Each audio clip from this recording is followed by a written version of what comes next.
नमस्ते दोस्तों, मैं हूं आपका भाई अमित और आप देख रहे हैं न्याय तंत्र। दोस्तों, आज हम एक ऐसे प्रोजेक्ट पर, ऐसे मुद्दे पर बात करने जा रहे हैं जिससे हमारे राष्ट्र को काफी लाभ मिलने वाला है। तो दोस्तों, ये प्रोजेक्ट है न्यू नोएडा प्रोजेक्ट। इस प्रोजेक्ट का सबसे बड़ा इंपैक्ट यूपी के साथ ही पूरे देश की इकोनॉमी पर पड़ने वाला है।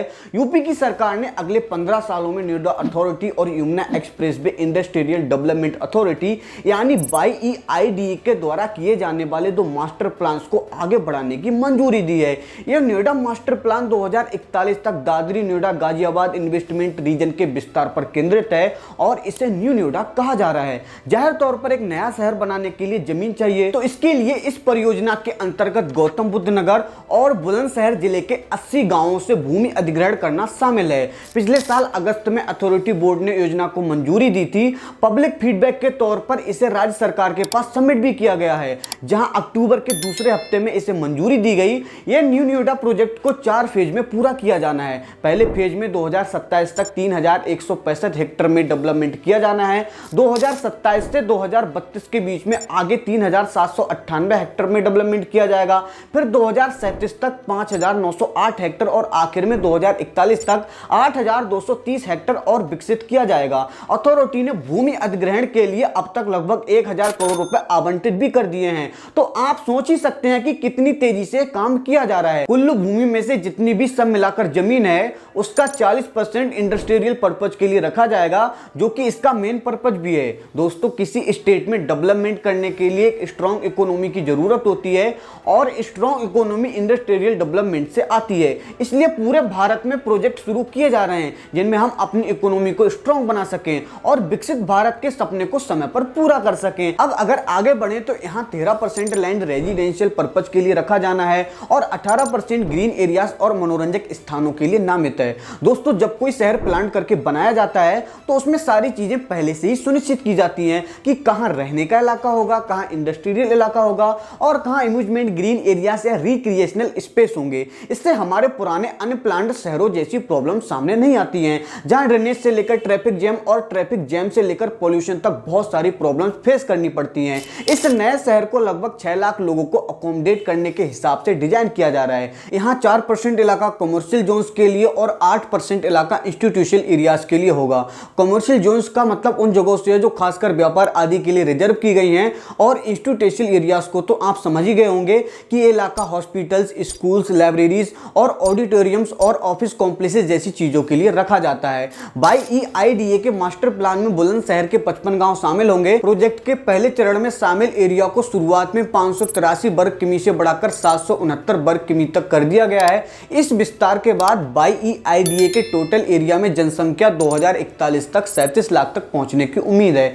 इस पूरे मास्टर प्लान में एक हाईलाइटेड चीज है जी भर में नोएडा एयरपोर्ट के आसपास एम्बिशन हब का एक्सपेंशन करना। इसमें एयरपोर्ट के लिए मार्क किए गए कुल एरिया को 5000 से बढ़ाकर 6286 हेक्टेयर कर दिया गया है। हवाई अड्डे के विस्तार के अलावा एरिया में एम्बिशन से संबंधित इंडस्ट्रियल यूनिट्स, जैसे कि वो इंडस्ट्रियल यूनिट्स जो कि एयरक्राफ्ट इंजन मैन्युफैक्चरिंग से रिलेट करती हैं, उन्हें स्थापित किया जाएगा। इसमें MRO यानी maintenance, repairing and overhauling centre विकसित होगा। यहाँ पर विमान के पार्ट्स बनाने वाली औद्योगिक इकाइयां लगेंगी। अभी तक देश के विमानों की मरम्मत करने का छोटा मोटा काम का जो स्तर होता है, वो ज्यादातर उसकी निर्भरता विदेशों में रहती है और इस हब के विकसित होने के बाद ये निर्भरता खत्म हो जाएगी। इस एम्बिशन हब में विमानों के पार्ट्स बनाने वाली कंपनियां देश विदेश से भारत आएंगी। अब विमानों के लिए जिन पार्ट्स की जरूरत होगी वो यहीं मिल जाएंगे और इसके लिए दूसरी जगहों पर जाना नहीं पड़ेगा। साथ ही इससे उत्तर प्रदेश में बड़े लेवल पर निवेश भी आएगा और ये उत्तर प्रदेश के लिए अब एक गर्व की बात है कि पिछली सरकारों में माफिया राज अतीक अहमद मुख्तार और विकास दुबे जैसे गैंगस्टर के लिए कुख्यात यूपी अब नोएडा में देश के सबसे बड़े AMRO यानी maintenance, repairing and overhauling centre के लिए जाना जाएगा। ये प्रोजेक्ट दो नई भूमि उपयोग श्रेणियां भी पेश करता है। पहली मल्टीपल यूज हॉस्पिटलिटी और दूसरी मल्टीपल यूज इंडस्ट्रियल, दोनों को ही एयरपोर्ट के पास डेवलप किया जाएगा। ये इलाके रेजिडेंशियल और इंडस्ट्रियल एरियाज को मिला देंगे, यानी इसके अंतर्गत वर्क्स के अलावा आवास और इंडस्ट्रीज के लिए भी इंफ्रास्ट्रक्चर प्रोवाइड कराया जाएगा। एयरपोर्ट के आसपास अवैध निर्माण को रोकने के लिए industrial sector 8A, 8B, 8C, 8D, 8E और मल्टीपल यूज सेक्टर 7, 8 और 31B के लिए जमीन का अधिग्रहण किया जाएगा। इसके अलावा 23G और 23I और 23E जैसी हॉस्पिटलिटी सेक्टर के लिए भूमि पहले से ही आवंटित की जा चुकी है। रेलवे कनेक्टिविटी इंडस्ट्री के लिए अपने आप में बहुत जरूरी चीज है, जिसका यहाँ पर पूरी तरह से ध्यान रखा गया है। मास्टर प्लान के एरिया को दिल्ली हावड़ा मार्ग तक बढ़ा दिया गया है, जिसमें सीधी रेलवे कनेक्टिविटी का प्रस्ताव है और हवाई अड्डे की रेलवे लाइन के पास चोल स्टेशन से सटे 1500 हेक्टेयर में एक लॉजिस्टिक हब है।